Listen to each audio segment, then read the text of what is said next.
আসসালামু আলাইকুম বন্ধুরা। তো আজকে আবার আপনাদের সাথে আছি। তো আজকে কথা বলবো হলো জাপান নিয়ে। জাপান হলো সাউথ ওয়েস্ট এশিয়ার ভিতরে সবচেয়ে ধনী একটা রাষ্ট্র, যেটা সাউথ কোরিয়ার পাশে পড়ছে। তো বাংলাদেশ থেকে অনেক প্রশ্ন আসতেছিল, ভাইয়া জাপান কিভাবে যাব। ওকে, জাপান আপনারা বাংলাদেশ থেকে যারা যেতে চান, আমি তো তাদের রাস্তা দেখে হলো আপনার 3-4টা অপশন। একটা অপশন হলো আপনি ভিজিট ভিসায় জাপান যেতে পারেন।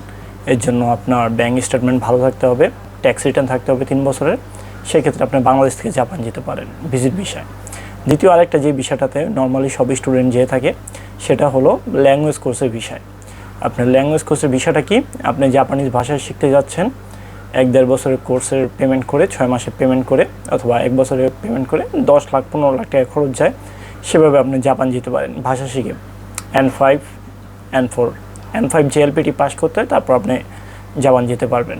ওকে, তৃতীয় যে জিনিসটা আসে জাপান যাওয়ার ক্ষেত্রে, সেটা হলো SSW। SSW কি, জাপান 2019 সালে বলছে যে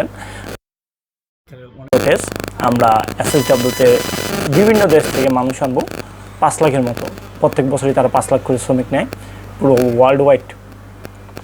তো সেক্ষেত্রে আপনার N4 লেভেল জানা থাকতে হবে, ভাষার লেভেল। সেক্ষেত্রে আপনি N4 লেভেল এবং কাজের একটা স্কিল সার্টিফিকেট থাকলে আপনি N4-এ যেতে পারবেন, SSW-তে যেতে পারবেন জাপানে।